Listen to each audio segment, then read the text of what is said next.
Good morning. This is Laura Barna. I'm with the State of Oregon Department of Administrative Services. I work in the Procurement Services Office, and I'm the sole point of contact for the web application for Child Nutrition Programs Compliance Reviews RFP that is currently posted out on. And we are conducting right now at this time the optional pre-proposal conference.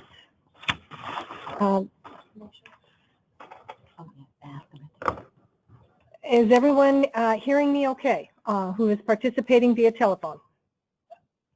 Yes. I can hear you well. Yes. Okay, very good. Okay, so when you registered for the pre-proposal conference, you should have had access to the agenda. We've also got that posted up, so we'll be adhering to the agenda fairly closely to try to keep things within the time constraints. We do apologize for the late start. And the first thing I want to call your attention to is the yellow highlighted area at the top, just making sure that everyone is aware that we are recording this pre-proposal conference. The second thing that I'd like to call your attention to is at the very bottom of the agenda. It's the note that we have put in. And while this pre-proposal conference is intended to be collaborative and sharing of information back and forth between the vending community and the project team here with the state, I do want to point out that information that we provide during this pre-proposal conference is not binding on the state. If you have a question during the pre-proposal conference, we may answer that question, but again, the answer is not official or binding on the state until you provide that question in writing to me. So keep that in mind. The unofficial answers that are provided today may equip you to move forward with preliminary work on a proposal response. But again, the state's official answer must be in writing, so you have to get your questions to me in writing by the due date. So with that, we'll go ahead and start with item number 1.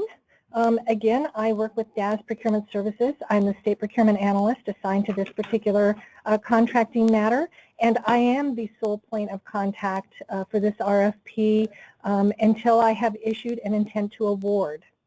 And to my left... Oh, I'm Sue Fenneran. I'm the Oregon, I work for the Department of Education. I'm a procurement specialist for child nutrition. My name is Katie Wright. I'm a project manager with the IT department. My name is Dave Griffith. I'm a business analyst within the Information Services Department within ODE and supporting the CNP area specifically. I'm Heidi Dupuy. I'm the manager for the school nutrition programs at ODE. Jeremy Eaton. I'm the research analyst for child nutrition programs. I'm Darren Mull. I'm a team lead for the IT department. I'm Lynn Reynoso, and I'm the manager for the Child and Adult Care Food Program and the Summer Food Program at ODE. I'm Joyce Doherty, and I'm the Director of Child Nutrition Programs at ODE. And that is everyone that's here on site in this room. So moving on to agenda item number 2, I will go ahead and take roll call. I'll only do it at the very beginning. And once you identify that you are on the line with us, if you will please mute your telephones at that point. Once we get to the project overview, which is agenda item number 3, the team does anticipate that you may have some fairly simple, straightforward questions, and the team is fine with you interjecting those questions as we move through that agenda item number 3. However, because we are dealing again with a defined timeline here, period of time for this pre-proposal conference, if the questions appear to be running long, I will ask that questions be held until we actually get to agenda item number 4, which is the open participation for the Q&A. I do intend to conduct the Q&A again via polling, and I will limit the questions to 1, maybe 2 questions from each participant depending on the amount of time that we have left. And I will poll the registrants now and also during the Q&A segment in the order in which you registered. So I'll start with Stephanie Ewing with Gold Star Foods. Are you on the line with us? I am. Thank you. Monica Lukic with the Center to Promote Healthcare, DBA Social Interest Solutions. I'm present. Thank you. Gordon Reready with CyberSoft. I'm here. Thank you. Cynthia Colmenares with Jack Frost Design. Moving on, Dusty Swan with PCS Revenue Control Systems. Yes, I'm here. Thank you. Elisa Seto with eScholar. Yes, hi. Actually, Elisa wasn't able to make it. My name is Mishan, and I'm sitting in place for her. And Nisha? Mishan, M-I-S-H-A-N. And the last name is Ho, Thank you. H-O. Thank you. Kevin Melancon with Suntech Solutions. Yep, I'm here. Steve Franz-Kowiak with Dynamic Internet Solutions. I am here. Thank you. Ben Brooks with New Tandem. Hi, I'm here. Thank you. Clay Moore, Jetstream Innovations. Yes, I'm here. Thank you. Ed Nodlin with also with Jetstream Innovations. I'm here. Jerry Hughes, In-Team Associates. I'm here. Good morning. Thank you. Chip Goodman with In-Team Associates.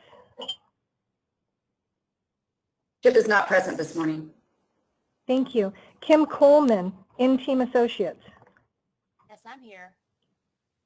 Thank you. Rachel Shipley, Salty Dog Technology. I'm here. Thank you. Vijay Deepak with GNTS Technologies.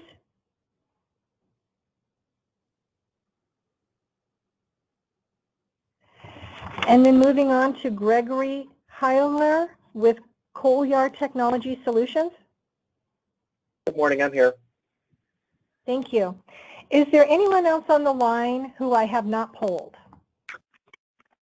Yes, there's Emily Papagiorgio with Collier Technology Solutions. And Jeff Collier Emily? with Collier Technologies. Emily, can you spell your last name for us, please? Absolutely. It is P-A-P-A, Papa, G-E-O-R-G-I-O-U.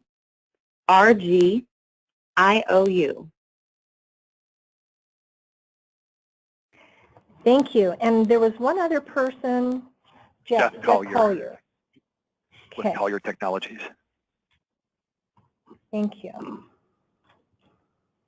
And Gabe Aiello with PCS Revenue Control Systems. Gabe, will you spell your last name for me, please? Yes, that's A-I-E-L-L-O. And you were with which firm?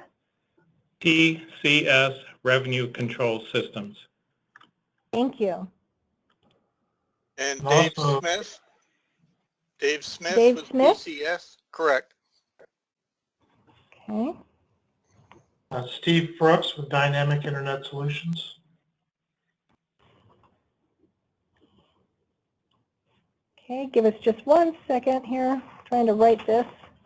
Steve Brooks.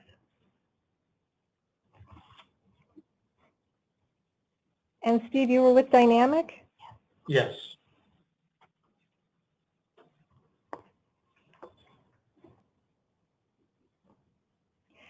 Anyone else on the line with us that I have not polled?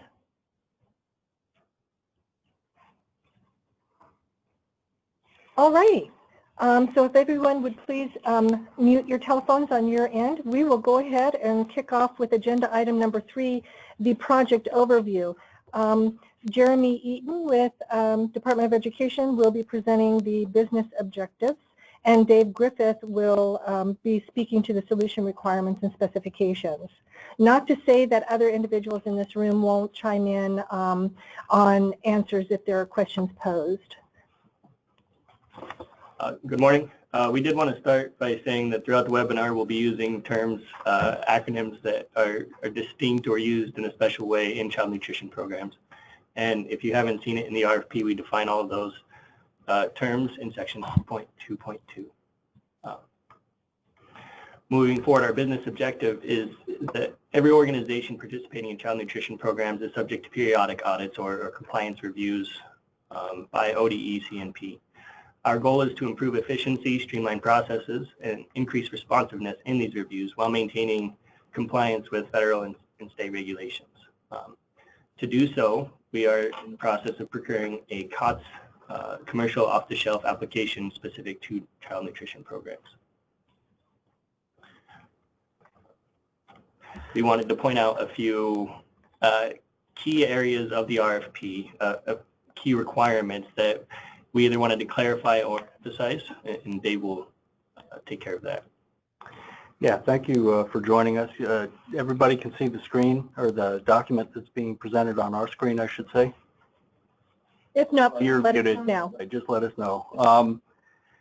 So as Jeremy just said, and this is Dave Griffith, by the way, as Jeremy just said, the requirements that we have outlined here are all actually contained in the requirements document that was included in the RFP, but we attempted to consolidate or summarize those requirements in a way to touch on what we consider to be some key areas of importance for us. It doesn't take away from the other requirements that were in the requirements document, but we wanted to kind of stress these, and we thought maybe these might have some questions from you that in reading the document might have triggered some questions from you, and we would like to just go ahead and throw our intent out there so that it's a little more clear in terms of what we were looking for. So the first requirement that we're talking to is that we have 3 primary program areas within CNP that we conduct these compliance reviews for. The school nutrition program, the child and adult care food program, and the summer food service program. And we are looking for a solution that ultimately will support all 3 of those modules, but this particular RFP is a starting point for our ultimate solution, so we are looking to find a solution that covers at least one of these 3 modules, preferably all 3, but at least one. And we want these modules, when the end solution is completed for us, to be integrated into a single approach for handling the review requirements for all 3 of those modules. We need the solution must be ready to use in a production environment for at least one of the modules that is being presented to us within the prescribed time frames. And that's a little loose, but specifically the solution for CACFP, if it can be completed by the 15th of December of this year, and by completed we mean being able to be used in production to support our review process, that will be a preferred, that will get extra points, if you will. We are asking that proposers have an ability to at least demonstrate 3 years of experience providing software development services, not necessarily 3 years of having these modules in production at various states, but at least be able to show that you have familiarity with and have had 3 years of experience working with child nutrition. Yes. Let me just interject here real quick, please. When Dave said it would get you extra points, he was not referring to the evaluation. The evaluation is clearly laid out, the points that are available, and that is one of the requirements within the evaluation. So scoring will occur and will happen as it's currently laid out in the RFP. Yeah, sorry. Didn't mean to create confusion on that point. Sorry, is it okay if I ask a quick question about this requirement? Yes. So we're a software company. We don't have any experience in child nutrition environments. Does that mean we're not we don't have an option for this job at this requirement, or is it optional?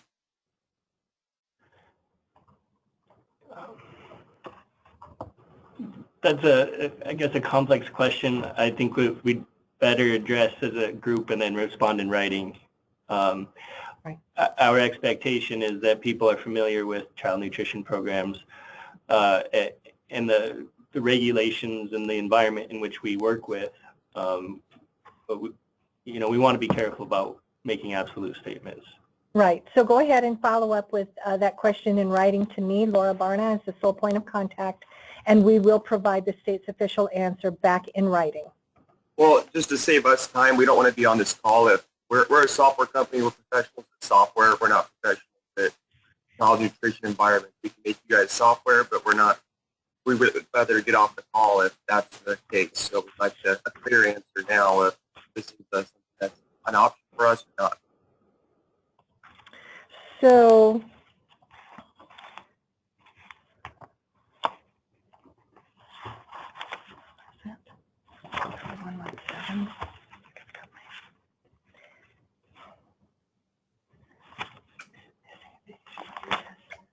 We're referring to the RFP for the answer to your question. So in section 3.1.1.7, it is a requirement.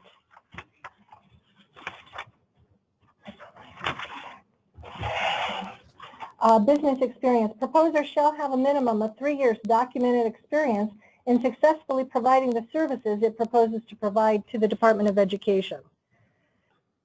So if you do not have the 3 years of experience that would allow you to successfully deliver the system, if you are awarded, then yeah, you would not meet the minimum requirements. Okay, yeah, we have 20 years of programming experience, so we don't know about child nutrition. So thanks for explaining that. You guys all have a good day. Thank you very much. Thank you. Thank you. Thank you. So along those lines, our requirement is that the solution that is being proposed to us will meet all applicable compliance review rules and regulations that are established by the USDA, as well as anything specific to the state of Oregon.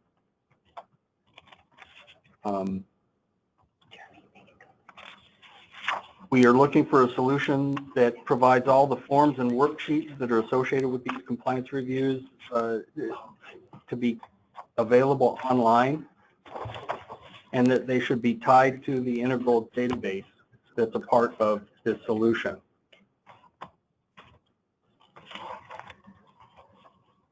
We need the ability for the solution to provide where we can hide or disable functionality or fields that are not applicable to a particular user.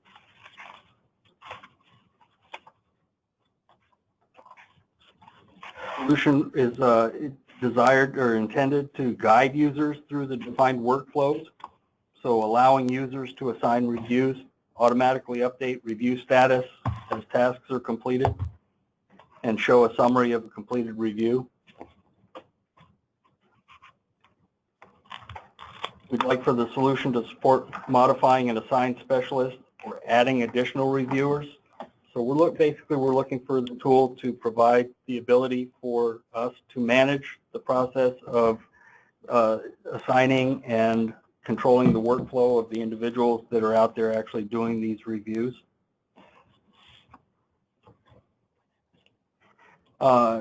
State of Oregon has specific security requirements. We need the provider to be able to both be able to and willing to comply with all the security requirements as outlined in RFP section 3.1.1.11.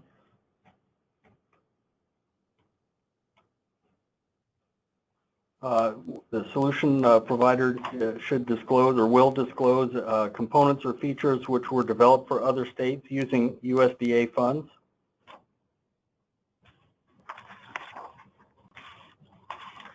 And any components or features which utilize third-party software or tools and which require additional licenses. So we need to know up front if there are associated costs and requirements that are mandatory in order for us to be able to use the software solution that you are providing to us.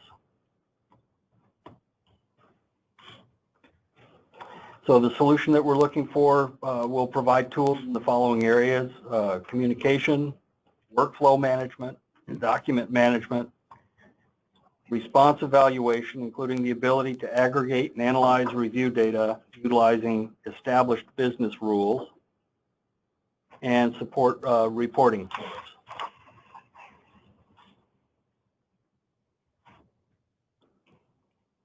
As I mentioned before, we're looking for the database management system so that all the data that's captured during the administrative review will be consolidated or stored in that RDBMS, and the associated benefits that come with having data in that format that we would be able to leverage. We're looking for a web-based solution, and we need that solution to be able to be utilized on basically all modern browsers. Examples, Internet Explorer, Firefox, Safari, Chrome. We do anticipate or expect that the solution will be installed and maintained on existing ODE servers.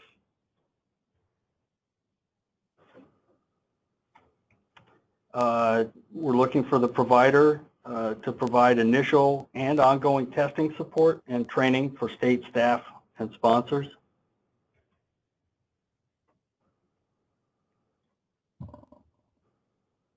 We're looking for the provider to provide ongoing software maintenance activities.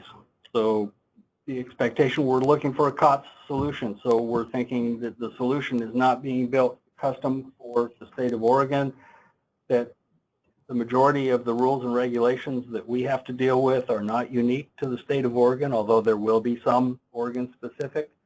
But we're expecting that the vendor, when we choose the solution that we're going for, that we're buying a package that is supported and will continue to receive support from the vendor that we are purchasing from, and that you are familiar with all the regulations and requirements from a USDA perspective. We certainly will work with you in terms of any Oregon-specific requirements that would also come up throughout the course of a year as a result of regulatory changes or whatnot, but that we would have an ongoing maintenance agreement with you to leverage the work that you're doing to meet the USDA requirements, and then we would also be negotiating or to make sure that we are covered for Oregon-specific changes as well.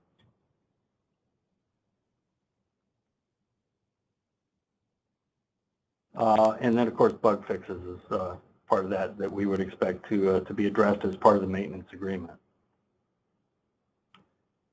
We are looking for the solution provider to be able to provide these services remotely. We're not looking for on-site support, including the testing and the training activities. We're not anticipating on-site support from the vendor. So we need to have the ability to work remotely with you, but it will not require your presence here on site. We are looking for a very small amount of customization, hopefully, with the solution that we provide. One of them is to integrate with our existing system for controlling usernames and passwords. So we'd like to have a single sign-on for individuals when they're coming into the system, so they don't have to have a separate username and password just for this application. If we do require having a separate username and password for this application, we definitely don't want them to have a separate username and password for the 3 modules. If we were to not be able to get the integration with our security piece working, at a minimum, we would want to have a single username and password for working with all 3 modules of compliance review software tools.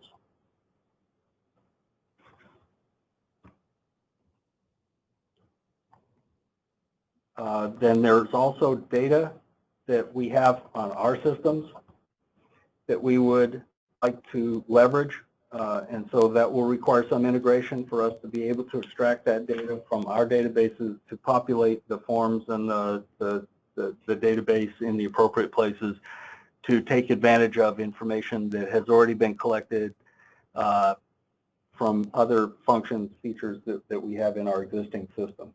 And that would be obviously negotiated as part of the cost of the overall proposal. But we are looking at some level of integration with our existing data to be able to leverage that data.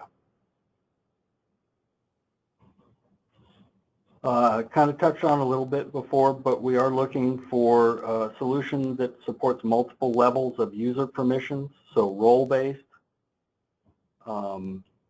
user management being handled at the form level. Like to be able to define and manage users by groups. And we need permissions to be easily managed for each user.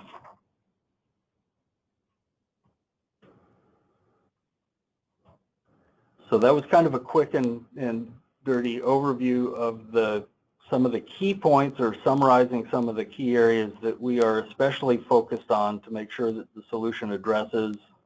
Again, I refer to the requirements document that was in the RFP. We still want and need answers to all of those requirements in order for us to do the final scoring of the proposal. There are a large number of attachments of USDA forms and regulations, and so we wanted to reiterate that those are posted on a web page that was linked in the RFP, and you can find all of the attachments referenced in the requirements document on that web page. I think we'll also be posting this webinar, the recorded version of this webinar, on the same page for future reference. So if there are any questions with regards to what we just covered, I'd be happy to hear those questions. Okay. But again, any questions that are asked and any answers that are provided are just informational at this point. We would need them also sent to us in writing so that we can respond in writing to make them official. That's correct. Thank you for that. Before we start the open participation Q&A segment, I'd like to go ahead and ask if anyone, I polled the telephone participants at the very beginning of this pre-proposal conference. If anyone has joined the pre-proposal conference since then, could you please identify yourselves at this time?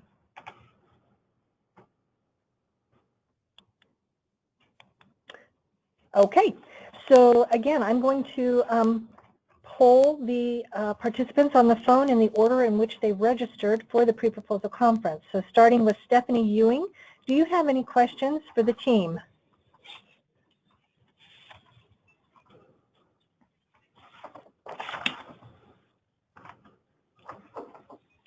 Okay, we'll move on to Monica Lukic. Any questions for the state's project team?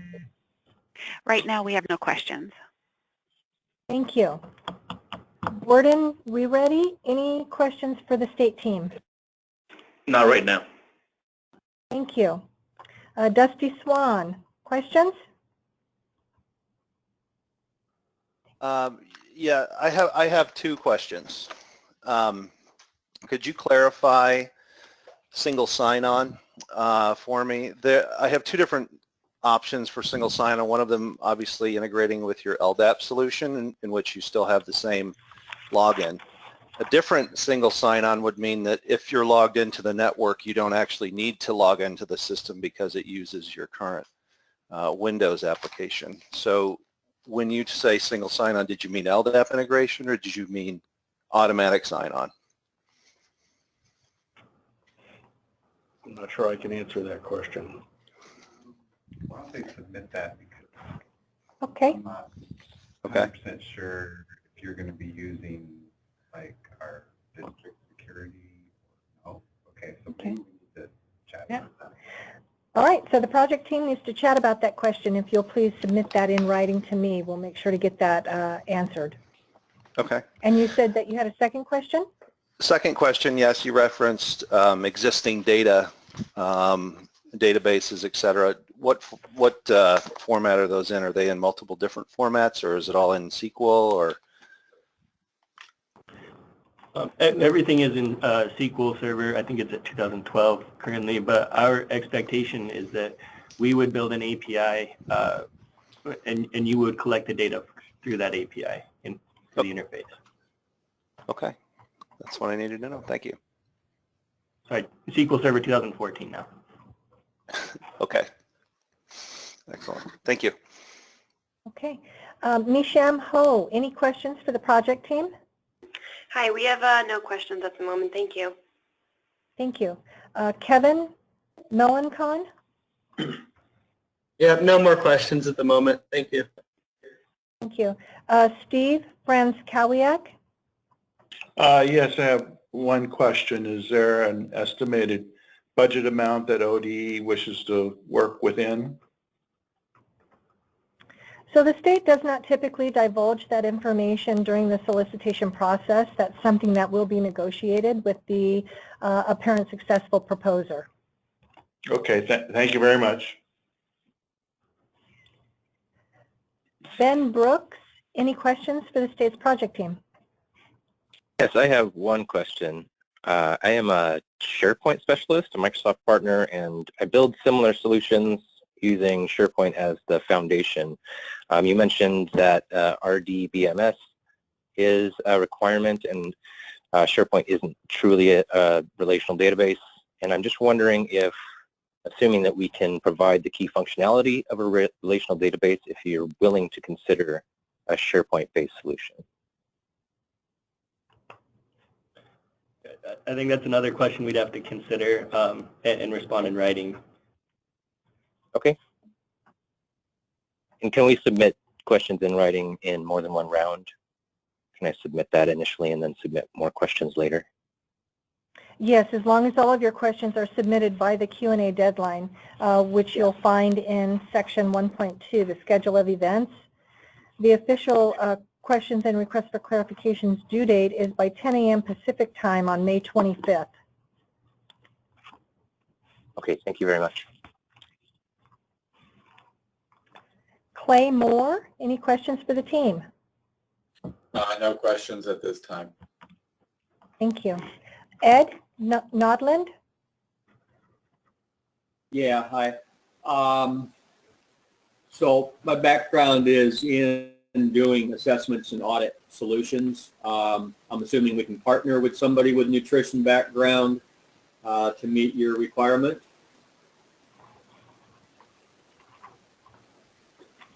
Can you hear me? Yes, we heard the question. We're discussing at this point.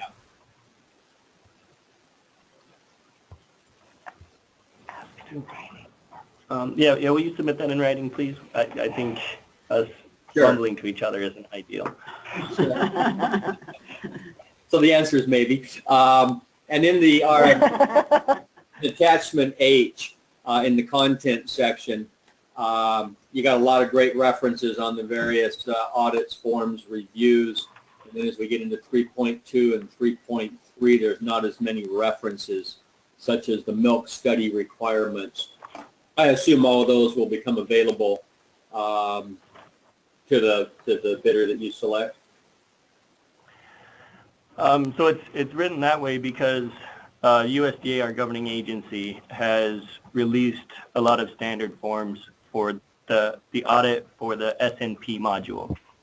They haven't released the same comprehensive materials for the other two modules, and so that's much more dependent upon policy and regulation documents. Okay. That's all I have. Okay. Jerry Hughes, any questions for the project team? No questions at this time. Thank you. Chip, he did not attend. Kim Coleman, any questions for the team? No, I don't have any questions either. Thank you so much. Thank you. Rachel Shipley? No questions at this time. Thank you. Gregory Heilner? I do not have any questions at this time. Thank you. Thank you. Emily? No questions at this time as well. Thank you. I get that all the time. I knew I would probably butcher it, so thank you very much. Jeff No Holder, problem. any questions? No questions here. Thank you. Thank you. Gabe Aiello? No questions, thanks. Thank you. Dave Smith? No questions. Thank you. Steve Brooks? No questions, thank you. All righty. So that is everyone that should be on the line with us. If there's anyone else on the line whose name I have not called, please identify yourselves at this time.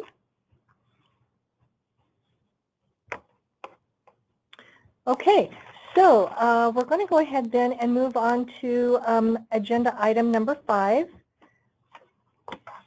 And there are just some sections throughout and some important dates that I really would just like to highlight. I know that you're all capable of reading a solicitation and its documents, but in a solicitation of this size and importance, it is easy to miss certain sections and important dates. So we'll just take just a few minutes to go through that.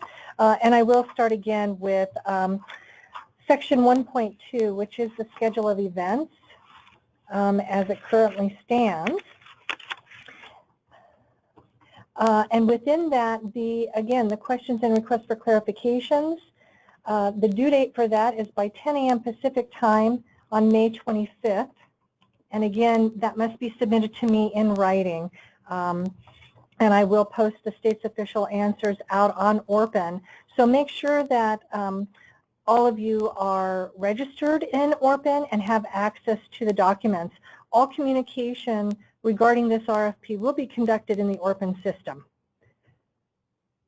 Another date is the RFP protest period, and that will end at 2 p.m. Pacific time on June 8th.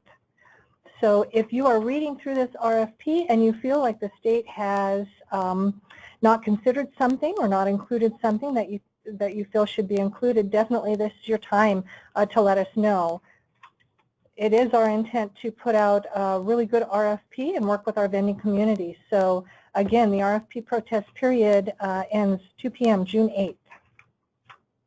And then again, the RFP will close and all proposals are due to me at 3:30 p.m. Pacific time on June 12th. So moving on, I would like to point out section 3.1, which includes the minimum proposer requirements. Those are requirements. So they're also included or mentioned in the next section, which is in proposal, or excuse me, RFP section 3.4, round 1 proposal content requirements. And you'll notice in section 3.4.1, it says all items listed in section 3.1.1 must be submitted to meet the minimum proposal requirements. So really pay particular attention to section 3.1.1. Again, solicitation protests. You'll find information regarding that, how to submit a protest, in section 3.3.4. And again, section 3.4, you'll find all information regarding our round 1 proposal content requirements. So that's what we're going to be looking for when you submit your proposal. So pay particular attention to that section. It's followed by section 3.5, which lays out our round 1 evaluation process. At the end of the round 1 evaluation process, the state has 2 choices. We can either identify an apparent successful proposer, or we can move on with subsequent rounds of evaluation. Section 3.7 identifies round 1 competitive range. If the state determines to move on with subsequent rounds of evaluation, a competitive range will be established. You'll find information about it there. There's also a protest period that will allow for the competitive range. And again, should the state move forward with round 2, the procurement process for round 2 can be found in section 3.8. followed by section 3.9, which lays out the evaluation process for any subsequent round 2 evaluations. And then section 3.10 would lay out round 2 next step determination, which again could include additional subsequent rounds of evaluation, or we can move to an intent to award. Section 4.2 lays out the protest period or the protest that's available for the intent to award. So I do want to point that out to you as well. How to submit a protest, what's required in a protest. You'll find all of that identified in RFP section 4.2. The state has identified a few items that it is willing to negotiate, and you'll find that information in section 4.4, contract negotiation. If you look in that section and what you want to negotiate is not currently there, the state will not negotiate it. So you need to use this current round of questions, requests for clarification, and protests to the RFP if you would like the state to consider any additional items for negotiation. And then lastly, I want to point your attention to RFP section 6, which lays out the list of attachments, all of the attachments to the RFP. And I also want to point out that if the state has provided a template, we do expect our vending community or the proposers responding to this opportunity to use those templates. So please don't copy and paste something into your own format. Use the template that we have provided and include that in your proposal back to the state. Are there any questions for me regarding the RFP, the scheduled timeline?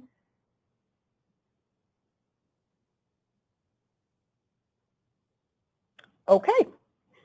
If there are no other questions, then that brings us to the closing of this particular pre-proposal conference. I will be posting. Oh, please identify yourself and go ahead with your question. Yeah, this is Ed Nodland. So your initial question period ends on the 25th, correct? Correct. And then anything after that in the way of solutions that are sort of falling out of the way the RFP has been written would come in the form of protest? So that is correct. Okay, thank you.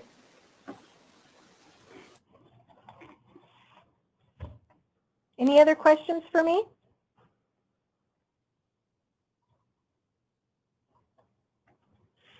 Okay, so I will be posting a list of all of the attendees for this pre-proposal conference. We will also be posting a copy of the document that was shared on the webinar. And we do anticipate releasing an RFP addendum number 1, which will include a list of the questions and the state's official answers to those questions.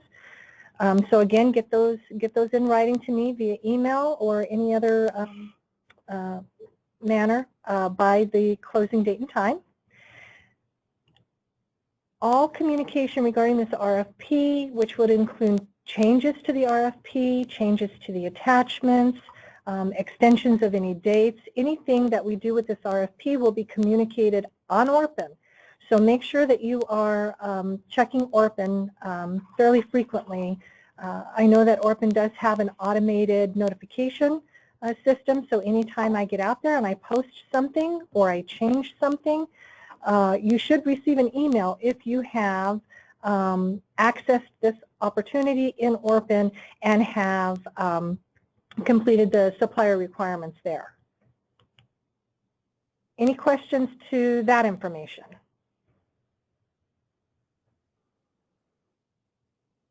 Okay, well, thank you very much for attending, and we look forward to your participation in this solicitation. Thank you. Hey, thank you. Thank you. All right.